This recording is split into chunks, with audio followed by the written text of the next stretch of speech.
Hi, my name is Kelsey Taylor, and I'm going to tell you my testimony. So about 4 years ago, I walked into a patient's room. He was crying. I asked him what was wrong. He had a lot going on in his life.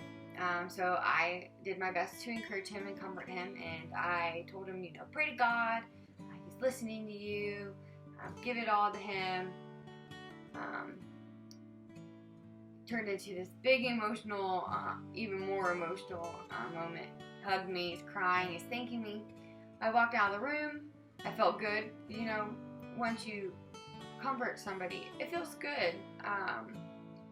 But as the night went on, and I was at home, I felt horrible. I felt very hypocritical because I was far from being godly.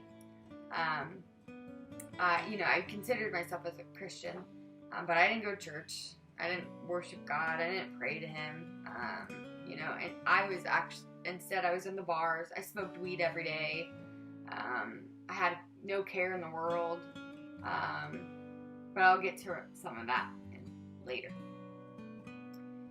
So I texted a coworker a couple of days later, and I was like, hey, I think I want to seek God, along those lines. Can't remember exactly what I said. But she told me to reach out to our other coworker, Megan. And I was going to do that, but I was nervous. And I don't know why I was so nervous. I think it might have been because, I lied to her I don't know how many times telling her I was going to go to church. Megan tried to get me to go to church for about 2 years. She would invite me all the time. She was very encouraging and loving. And she never got mad at me for not going. She still kept on trying. So there was a day that we worked together. It was a Sunday. And she hated working Sundays, but she had to work that Sunday. And she invited me to go to church with her after. And I was like, yeah, I'll go with you. So I finally went. Their worship was over, but people stayed over to help. So Megan had people to sing with and pray with and, worship God with. So it wasn't just she wasn't alone. And that was super comforting. But when I first walked in, I was super nervous because, I didn't know what I was walking into. I remember smelling, I remember smelling chlorine. I was like, what in the world? But it was the baptistry. But anyways, there were, I want to say, there were 4 people that, they kind of, bombarded me, but it was a very loving way.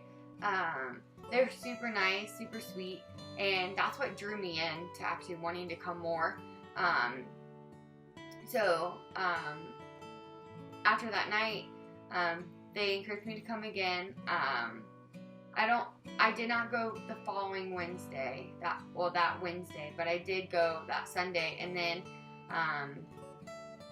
other events happened where, it led me to wanting to go more, but not wanting to go because of the physical feeling I had with how nice these people were. But listening to the sermons and actually hearing the Word of God, I felt my heart was penetrated. And from that moment, I remember listening to one sermon and I was like, I'm in the wrong.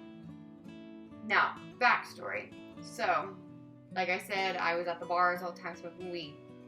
So, months leading to me getting baptized and, actually devoting my life to Christ, I committed every sin that you possibly can or could.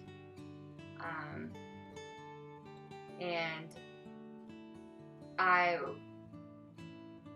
thinking about it now, it breaks my heart. However, I'm glad I went through the things I do because I can help reach others.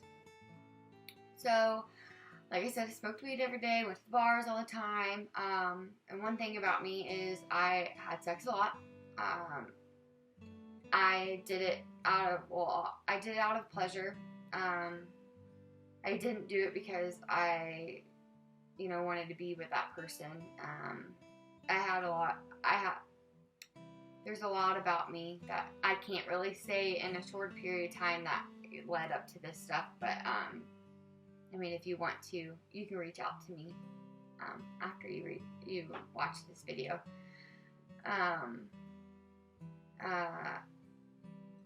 The month before I did come, I thought I liked girls, and this is actually when I really started thinking about God once.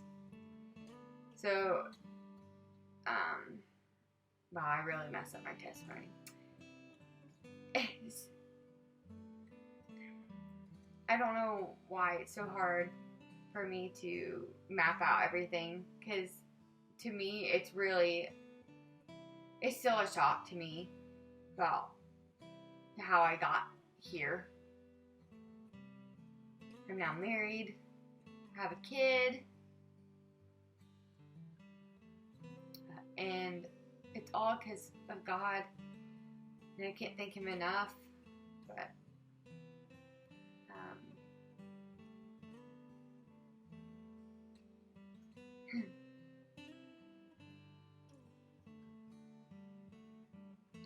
so April 13th, I decided I wanted to get baptized.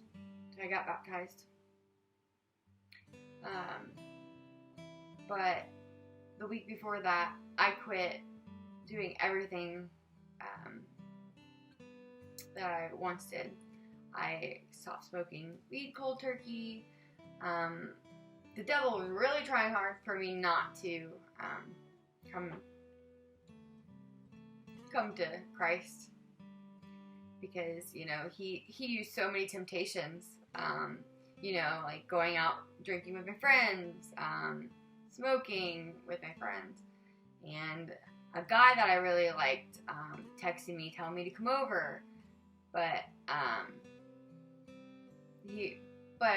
knew he wanted to do one thing, and I mean, that's what I used him for, I guess. But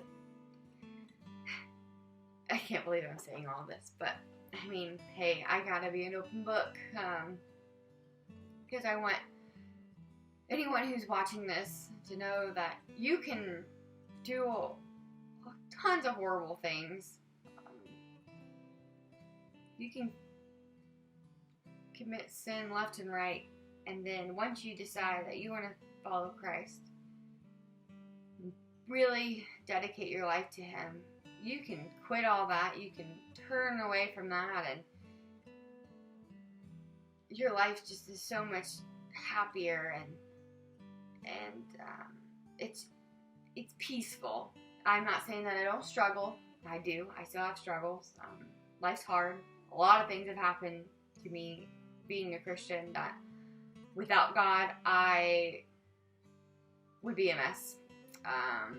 You know, I almost died a year ago from ectopic pregnancy. You know, God's got me through so much, and I hope that you watching this, you can like have you stir in your head, like, what is it about God and His church that draws people in? And it's something, I'll tell you that.